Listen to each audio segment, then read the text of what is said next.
Good morning, everyone, and thank you for being here as we present the Feed Scarborough Sustainable Development Goal Impact Report. I would like to call on our founder and executive director, Suman Roy, to present. Thank you. Good morning, all. Thank you for coming. This is really a very interesting story and impactful story. Feed Scarborough started in the very early days of pandemic, literally in the backyard, and from there we became a mutual aid organization, and then now we serve 8,500 people every week with access to food. And you've heard through various reports and various news channels that the number of our community members, number of Canadians coming to food banks and coming to various organizations for emergency food has been drastically rising. But we have a different story here. We see those numbers rising, and Feed Scarborough took it to the next level. We aligned ourselves with the United Nations Sustainable Development Goals, and we have some amazing impact. We have created impact in the communities where people will not need food banks or emergency food programs, but actually have income security so they are able to access their own food. So that is the story you're going to hear today, and I'm so proud of our team who's going to be here and talk about our programs, and we're going to launch our 2024 Sustainable Development Goal Impact Report. But we don't stop there, because we strongly believe that only one organization doing this is not enough. We spread the word, we help other community organizations, and we intend to spread the word even more so small grassroots organizations around the country can work towards a zero hunger and no poverty by 2030. So I'm going to pass it back with that to Cecilia to talk a little more about it. I would like now to call on our long-term impact programs manager, Sukhmani Singh, to say a few words. Good morning, everyone. First, I would thank Suman Roy for the inspiring introduction and Cecilia for such a warm welcome. It is an honor to stay the stage with such dedicated advocates and to speak about the profound impact of Feed Scarborough's SDG Impact Report of 2024. When we talk about impact, we are talking about lives transformed, barriers dismantled, and systems rebuilt with equity at their core. This year, we have supported over 400,000 community members through our programs such as grocery store community stores and healthy meal programs, addressing SDGs 2, Zero Hunger, and SDG 3, Good Health and Well-being. Access to nutritious food has improved not just physically, but also mental well-being, as more than 70% of our participants in our programs report enhanced confidence and vitality. Our efforts to foster gender equity directly align with SDG 5, gender equality. Many of our programs, such as job creation and skill development initiatives, empower women to become financially independent and active contributors to their families and communities.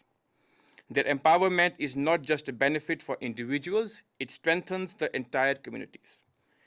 The sustainability of our work shines through initiatives such as community gardens and our mobile farmers market, advancing SDG 12, which is responsible consumption and production, and SDG 13, the climate action. These programs have engaged over 500 individuals in sustainable practices, helping to reduce food wastage and mitigate the environmental impact of food systems.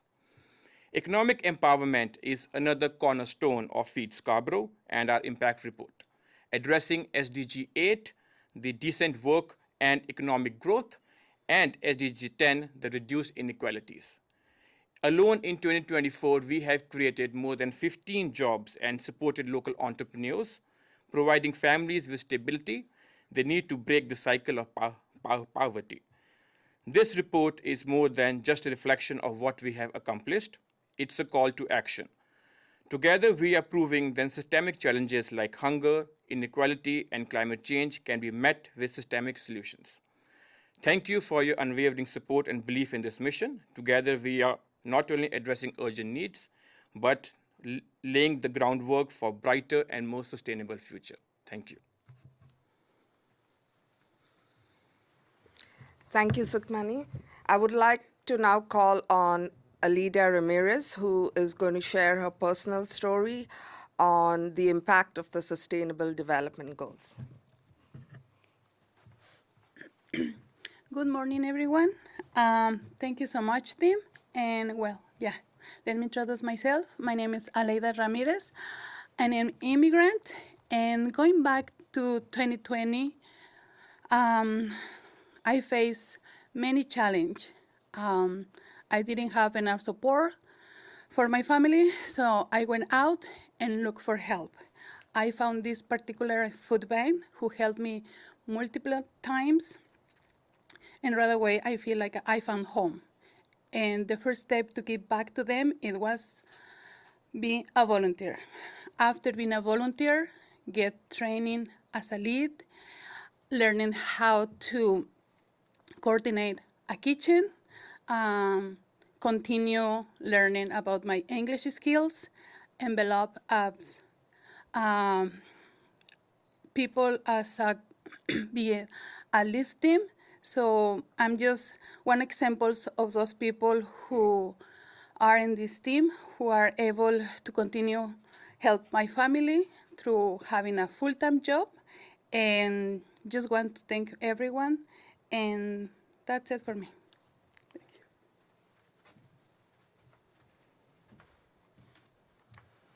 Thank you, Alida, for that really touching story. I would now lastly like to call upon the founder and the executive director for Feed Ottawa to share her story on the outreach of, the impact that the Sustainable Development Goals have had with her organization.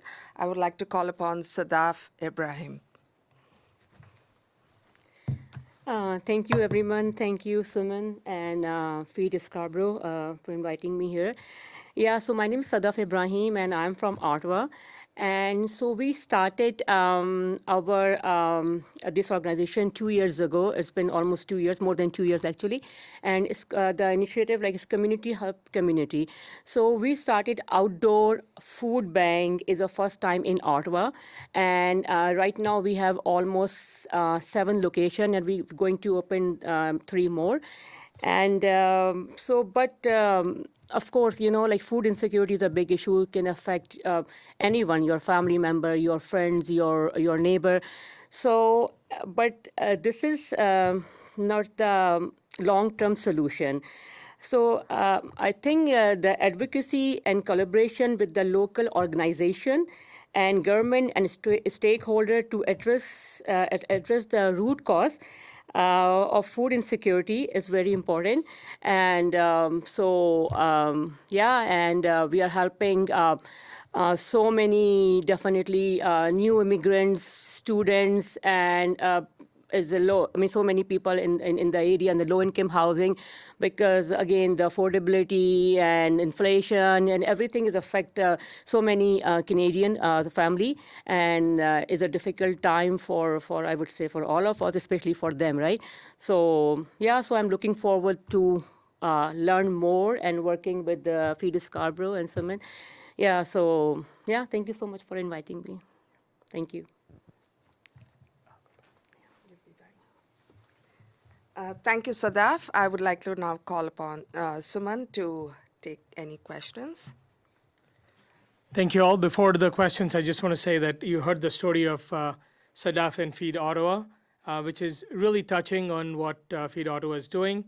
But in Feed Scarborough, we are also working hand in hand, because we understand that SDGs is not something that needs to be kept within one organization, and we need to spread the word. So we are working together collaboratively to make sure we all align in the SDGs that we are going to work on, and make sure our communities are helped. And like that, we're going to slowly work with other organizations across the country and maybe globally.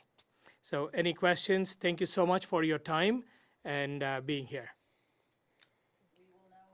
Questions on Zoom. Nous allons maintenant prendre des questions sur Zoom. For journalists, please use the raise hand function. Pour les journalistes, s'il vous plaît, utilisez la fonction main levée si vous avez une question. Is there something you would like to add to your statement? No, I think the biggest thing is we need to, when we are talking about food insecurity, we are talking about higher numbers in food banks. We cannot just stop in handing out food, because that is not the solution. We all know that. We all know that proper income security is what is going to eventually help our food security. So that is why the importance of embracing a framework which is global through the United Nations, and it is thought of very well, and seeing how we can actually all align and work towards the long-term impact and the long-term solution, so we don't need higher numbers in food banks. We want our community to be resilient. We want Canada to be resilient and standing up towards any stress test like the pandemic that we saw a few years ago. Thank you. This concludes the press conference. Merci. Thank you.